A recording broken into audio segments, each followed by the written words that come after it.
Ladies and gentlemen, welcome to the Dark and Stormy Nights Session 0. This is Loki, This is Tyr. and we're going to discuss Season 3. We're starting Season 3. This is where we're going to discuss our rules, where we're at, who the characters are, and what have you. Um, We're transitioning from just writing a book, straight through, to involving some other authors to play along this time. right, and uh, if you pay attention, if you're a Dungeons and Dragons player, or if you get into Dungeons and Dragons, I think you'll notice that a lot of the shows or books or any entertainment that you consume, a lot of people use Dungeons and Dragons to write their stories. Especially in the fantasy genre, I have absolutely seen, and now I never recognized it before. But the more that this has been, talked about in front of me and everything, and I've seen like more and more books on it and the monsters, I'm starting to recognize things in fantasy books that I've been reading for years. It Right. absolutely does influence a lot of writing. Yeah, it's crazy, and I mean, like well, I don't know so much sitcoms, but yeah, all the sci-fi shows and the fantasy shows I watch, the books I read, you can tell that these were maybe not the campaign as it was played so much, but based off of that campaign. I was gonna say, like, maybe influenced at least by like games from the author's past or Right. something like that, because I have absolutely seen influence in books that I just never even recognized were D&D. Oh, and so many TV shows, movies, especially stuff on Netflix. I'm almost certain that the people who write for Netflix almost exclusively play D&D and then turn it into shows. Really? I really feel like, especially with the use of the terminology in D&D in the shows or whatever, I can't tell you how many times I've heard somebody refer to something that is not a Tarrasque as a Tarrasque, which is a very high level I've seen that as world well. breaking monster. Like taking the terms and the creatures and things like that and Right. turning it into something that works for them. Well, Big Trouble in Little China is one of my oldest references to this because they have a beholder, and a beholder is a D&D exclusive monster. You know? Oh, really? Yeah. So it's just like an eyeball guy with a bunch of stalks with eyeballs on it that floats around and does magic. So it's really interesting to see, and that's what I'm hoping to do here with this season. Is my characters will come to life. Well, your characters, who we will introduce shortly, will come to life and do unexpected things with a world that Tyr and I lay out. So we're going to create this world, we're going to create the storyline, and they're going to live in this world and react to what we do. So let's see. I'd really like to see how this works. So Cool. So what's the next thing on the docket? Okay, so like theme and a summary of the world. Okay, so we are late medieval, early Renaissance. So theme is period. basically genre. So the city they're going to be coming into, I think, as we start, is somewhat advanced for this time. So they're going to have some mechanical things, maybe a hot air balloon of some sort or what have Okay. you. So that's going to be the height of technology. Is a little bit of automation, but really we've limited guns. There's a group that has control of gunpowder, and so guns exist, but they're extremely hard to get your hands on. And if you get your hands on them, it's going to be extremely hard to get the powder to use them. Okay. So sword, magic, blade and magic is really going to be the meat of how you do combat. So really how you picture medieval to be. Right. But because there's a source controlling gunpowder. Okay.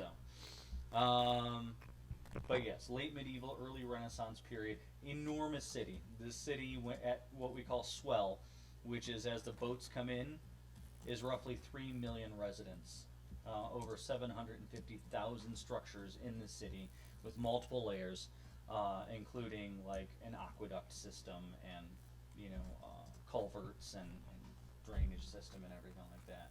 So the closest thing to plumbing that this period would have had. So Okay. So that's your basic world summary, is just like the time frame and the medieval theme. well, okay, so there are monsters and creatures, but our monsters are largely influenced by a really dark enemy that we invented. This isn't something out of the books, but rather something slightly out of myth, known as what we call it the Rhizar or the Riss. Mm-hmm. And it is a black inky fluid that is representative of chaos, and it binds creatures together, making Chimera and Manticore, and it turns things corrupt and evil. So it's not the full cause of monsters. There are monsters on their own, but the Riss will manipulate them. So not all. First off, nothing is as black and white as this is evil because it is this. Right. So, but well, yeah, monsters aren't Riss necessarily and Rhizar evil. can turn anything into a monster. Okay. So even if that thing was good before, But there are natural creatures there, like the Chimera. And the other thing is that this world exists very close in vibration to other worlds. So to penetrate and to go through, so these creatures can into cross the Fey world or into the world of gods or into the world of death. They're very close. So you could walk through the woods and accidentally end up in those worlds. You could walk into a cave and end up in the world of the dead, and it just happens sometimes. And sometimes you can walk through that very same cave and walk that very same path and never end up there. And sometimes it's a choice of maybe there's a lot of magic in the air that day, or maybe sometimes the creatures of that realm want you there. Okay, that's really important for story writing. But in the bigger the city, the thicker the membrane, the harder it is to pass through. So it's more remote areas where you're more likely to fall through. It can still happen, but it takes a lot more energy to bring something through when there's a lot of like a celestial disbelief. event or something. You know what I'm saying? So yeah, something unexplainable just happened in the city. Mm-hmm. The membrane might be a little thinner. So maybe something like what we did with the steampunk comedy, where it was an overuse of magic in an area caused a thinning of the veil, or something like that. Yeah. Okay. So yeah, weird events and stuff. Maybe when the circus is in town, and when strange creatures are here, people are more believing, and therefore the membrane between worlds is thinner. Okay. So. Interesting. Those creatures might not be so monstrous, but I've never seen an elephant before. So. Oh, okay. So they're like, maybe this is some kind of magical creature. It's not. But, right. But the belief is enough. Okay. Did you want to go into characters, or do you want to talk about the cycle and what's to be expected in your calendar and going forward? So the cycle's really simple. We get together on Fridays when we record the game, and the following Thursday we will upload right around 5 o'clock. So that's what we're going to go for. So still once a week, for the most part. Yeah. Well, for now. If we get ahead, because each game is going to be, what we air is going to be roughly 2 hours long. However, we will probably record for 4, 5, 6 hours. It depends on how much we have to boil it down, right? If we get good at this, our 4 or 5 hours will be more actual story instead of hemming and hawing trying to figure out what spell we're going to cast to defeat this thing, right? Because it takes time when you're new, and we are playing with a new cast, and we'll introduce them in a moment. These guys are pretty new to this. I've only been teaching them Dungeons & Dragons for, a month or two?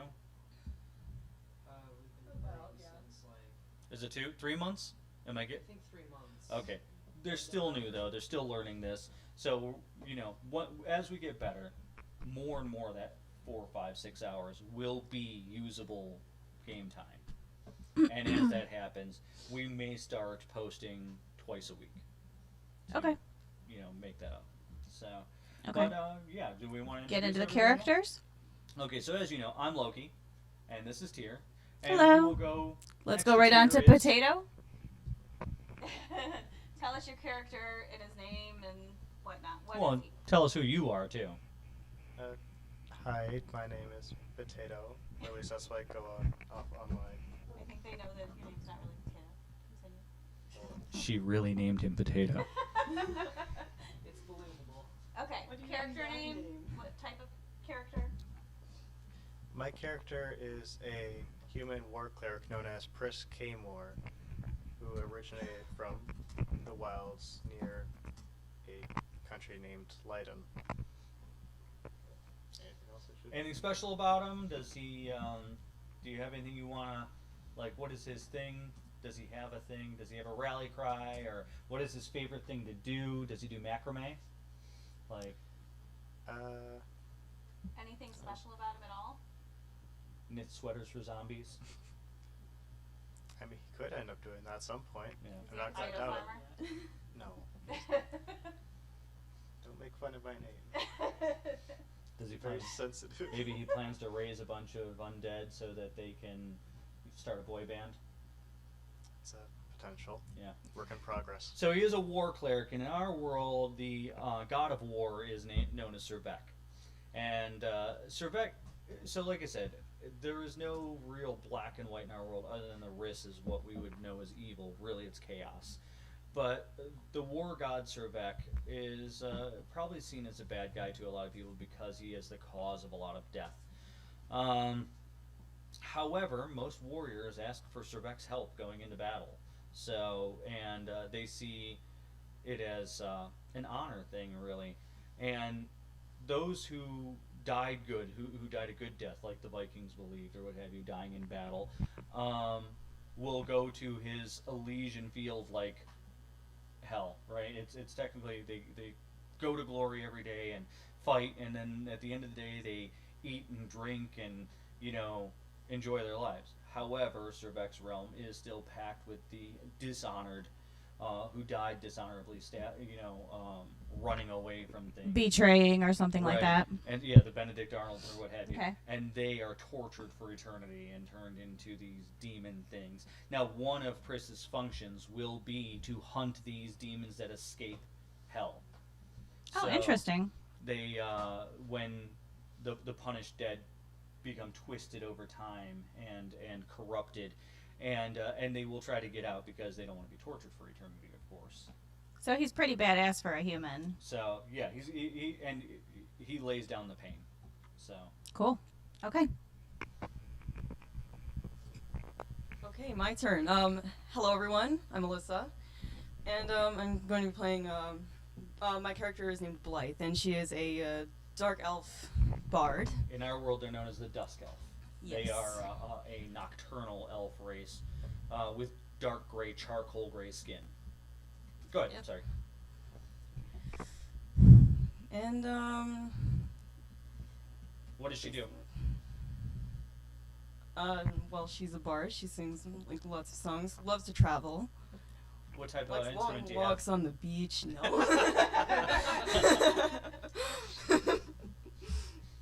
What type of instrument? Does she play all the instruments too? One man band. She plays the lute, and that is all I have given everyone. So far. Okay. Is she like? Well, Dusk Elves are roughly human size, so maybe a little bulkier. So we're used to tall, slight, thin elves or what have you. But Dusk Elves are rough, subterranean dwelling, people. They're not evil, not like the Drow are assumed to be all evil or what have you. And Blythe is not evil. Blythe is actually a rather good person. But like I said, in our world, things aren't so black and white that a race is evil or what have you. Even goblins have their own motivations. The more of a risk corruption they have, of course, the more insane they are, because the risk actually talks to you. In our world, Dusk Elf are tainted by the risk, but they have come to terms with it. So they don't have the voices in their head or what have you. But in Blythe's case, what do we say? Blythe is running from something, and we'll discuss that further in the. Should I give that away now or we'll not? We'll give it away in the interviews, but Blythe has a deeper backstory that we'll get into. So. Okay, cool. All right, and Hey everybody, I'm Ian. I'm going to be playing Augustine. I'm a human thief from Leiden. tell us something endearing about him. Does hold a morality, ironically, since he is a thief. He's fascinated by artifacts and stuff. He considers them trinkets, no matter what they are. So Leiden is a French-like kingdom north of Port Delmar, and they have white-walled cities. That's why the capital city is Pont Argent. It means point silver, and it's so gleaming white that it got this name. And not to mention there's like limestone cliffs, and but the silver mines are also also helped inform the name, I suppose. It is a very religious kingdom. Most people who believe in a god believe in the other gods, but they might also believe that their god is superior. And Leiden is an example of this. They venerate Eisen above all others, and Eisen is he is the mountain. He is this like sturdy rock of a being who is a defender god. However, their belief in Eisen has made them pompous, and they're kind of dicks. So. Augustine is from Pontargent. He's from the industrial district, not the best well off, and he prefers to keep out of the god's affairs because he doesn't think he belongs in them. Very good. Okay, so those are our main characters, and we will introduce some NPCs in a future episode, but they don't generally travel with them. We also have one other who will be playing with us, but he was unable to make it today. Well, they're familiar with Yeah, you guys Odin. are familiar with Odin, and he is playing a dwarf named Fargrim, and he is a what we call a forge cleric. And in our world, forge clerics specifically hunt the wrists, and they bind the black fluid to metal and make black metal. So not the type that you listen to in Norway. But yeah, that's the only way to deal with the wrist. They can't be destroyed by traditional means. You can't just slay it. So they have to bind it to steel to keep it from doing harm to the world. Okay, and for those of us who are newbies to the whole D&D world, you will be driving the story but not actually have a character? So I am what's known as the Dungeon Master. We've always called him the game's operation designer or god. But, yes, as you traditionally know him, the Dungeon Master. Okay. So you don't have your own character, but you also have the smaller, parts, right? I may do the NPCs and what have you. We might Okay. have you come in and do a couple of voices eventually if we can. I'm terrible at voices. I So- feel like you know this by now. I believe in you. You got this, buddy. Pull out your best Mrs. Doubtfire. Right. Hello! Okay. All right. Do we want to talk about rules of the game? Okay, well, like I said, this is session 0, so something we've got to do is agree on some basic rules, right? And we want a social contract here. So, of course, the basis of social contract is I don't kill you, I don't steal from you, you don't steal from me or kill me, right? So as characters, the only way to truly be able to travel together is to at least have the slightest bit of trust in each other. So we've got to agree that as characters, you will not do overt harm to each other. Doesn't mean you don't have secrets from each other. Doesn't mean there's not some kind of intrigue or things you're hiding, or maybe you even incidentally put each other in danger and things like that happen, especially if you're keeping secrets.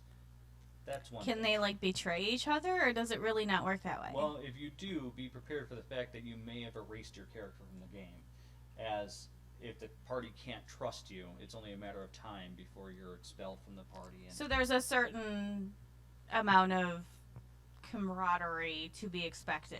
Sure. At least to be seen as teammates. I mean, I don't control the characters, so if they don't trust you, that's on them. If they don't trust you for betraying them. And like I said, I'm not running separate games. I'm running a game. And there might be little story arcs here and there, but we're talking 20 minutes, half hour of your own game time here and there, not an entirely separate game. Therefore, if you can't be part of the party, of course, you may be written out of the story. So betrayal's probably not your best friend. It's in their best interest to work cohesively. Subversion, manipulation, maybe. If you have a personal goal, you may want to manipulate the others towards doing what you want. Then again, a good friend could just ask, maybe. So it's really up to you how you want to play your character. We don't follow the traditional D&D alignment system. I believe it's the most broken thing in the gaming world. D&D alignment is the dumbest thing I've ever heard of. If anything, it's more of a compass or those 4 corner diagrams. You know what I'm talking about? The 4 blocks of pink and green usually, and left, right. Good, bad, anarchy, chaos. Okay. Or chaos order. You know what I'm saying? I think it's more like that. You're a plot somewhere on this graph, and therefore good and evil's ridiculous. very few things in the universe are good and evil, you know. So if anything, I believe that the stronger motivator is stupid and intelligent, you know. So True. Okay, so that's basically it for rules. Just basically, Okay. don't kill your fellow player. beyond that, I expect you to play in character. Now, there is out of character, and you can say OOC or out of character when you want to talk to me, out of character. But you have to let me know. I need to know the difference between when you're in character and when you're out of character. Okay? And when you're in character, you don't necessarily have to do an accent or a voice or anything. Might be helpful so we know, though. Because people do forget to say OOC or out of character or what have you. And if you're talking in a voice, I'm going to assume you're in character. Okay? Now, it could be a goofy accent, or it could be some kind of just set of mannerisms or what have you that do. Do you want to do your Mrs. Doubtfire right now? Hello. No. No. That's Okay. all I've got. I guess it's a no. That's all I've got. Sorry. With a cream pie on it. Wait, that didn't sound right. Oh my God! In the movie, she had a pie Go on hit her that, face. please. So- Sorry, I have a possessed alarm clock that even though it says that it's off, it still goes off every day. We saw that backwards, right? Anyway, my bad. So, anyways, moving past the cream pie. Yeah, let's do that. Uh, So play in character, let you know when they're out of Well, character. and specifically, when I say play in character, your character is going to have motivations, they're going to have fears and loves, things they care about, things they don't care about, and keep those in mind. Let them inform your actions. Okay? You're not playing a game to win. There's no winning D&D. You know? You're telling a story. Right. And in order to tell a story, that is one of the most important things, is that people are engaged with your character. The best characters I've ever played with in the games, the other players, I mean, were willing to sacrifice themselves for those things that they loved. I mean, that's an amazing game right there, And that's a very in-depth character. right. Yeah, it isn't. You know, I'm gonna win. What is winning in D&D really? You know, it's like, oh, you have a high level character, but how rounded were they? How realistic were they? You know, I think that's what's winning, is a realistic character with If you're realistic after power motivations. with no motivation behind it, with no plan to use that power, you're a villain. Yeah, right. What are you going to do with that power? Are you going to feed the homeless? Are you going to... Right. You Like know, if your entire goal is save step lives. on anybody in your path to get more power, you're literally the But even villain. if you are a villain, which is fine, I want good motivations. Why are you a villain? What drove you to be a villain? You know, I think that a good villain is like Magneto. There's a reason why they are there. Ugh, They're not Magneto just- is one of the best. they're I don't not- know that he's a villain, but yes, he is one of the but best. because from Charles's point of view, Right. you know, from Magneto's point of view, maybe Charles is the villain. I don't know that he ever saw Charles as the I don't villain. think he did. He saw Uh, humans as the villain, But yeah, but which. I mean, prove him wrong. Right, exactly. So, but yeah, that's the big thing to me. Play in character, don't lie, cheat, steal from the game. You know what I'm saying? So you earn everything, and I reward in kind. I think, don't I? So I'm a pretty fair DM. god. Got it. So Okay, so we wanted to talk about what they're excited about to see from the game, like what they're hoping Yeah. to see. So yeah, what do you guys want out of the game? What do you like? Do you like the dungeon crawling? Do you like the social interaction? Do you like killing goblins? Do you like raising the dead? What is your thing? What is your big thing that you want to get the most out of this game? Are you do you like mysteries? Do you like hack and slash? What is it? Personally, for me, it's probably just adventuring, finding new things, just overall just exploring and feeling the world. for me. Okay. We got some of that.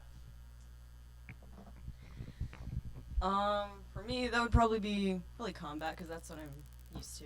You like the combat? I do like the combat. Okay. Social interaction's pretty good too. Well, you guys are starting in the best place for social interaction. Awesome. And exploring, definitely a big one for me. Love that. Mysteries are fun too, but I don't think I'd be very good at them. And it's a great way to keep in shape. For me, I definitely prefer the mystery. I think the whole story is fun to put together, like a puzzle itself. I love trying to find out what fits together, what makes sense.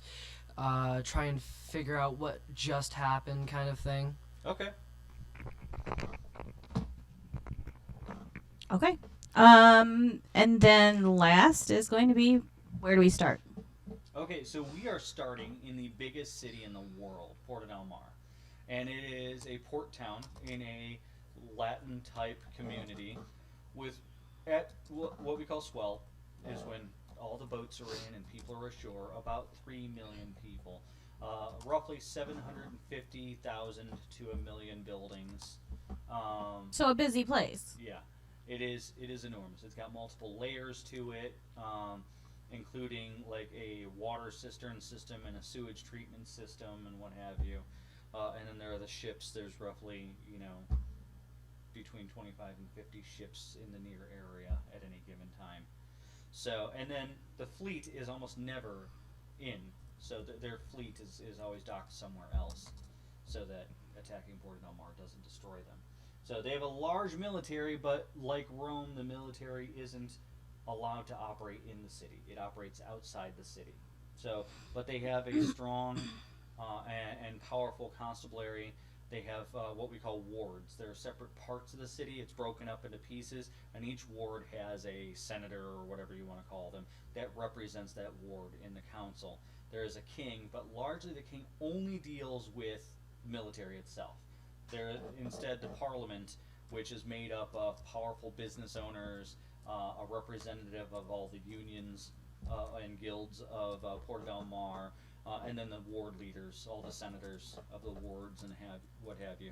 And that is separate from the castle. That is down actually in the city proper. So it's interesting. And there's a lot of political intrigue in this town. There are a lot of factions. Every guild has its own goals and agendas. There are secret organizations similar to the Illuminati and what have you. There are every religion in this world you can think of. There is some kind of representation in this town as people have migrated here. And there is everything from what you would consider savage to the most civilized people living here. Science is booming, but magic is represented in the giant black magic tower that exists in this city. But even with that here, there are lesser places to learn magic, and there are places to get things that simulate magic, like apothecary and alchemy, and science itself. So it is a really interesting Renaissance town. Everything's to be had: food and art and architecture, and it is the New York City of its time, or the Tokyo of its time. Very interesting. Okay, that's a lot to work with. Sounds fun. I think that's all we wanted to go over in the initial episode, so we'll get more into depth with this as we keep going, right? Wonderful, yeah. So we'll come back next week with more for you. See you next time. Bye.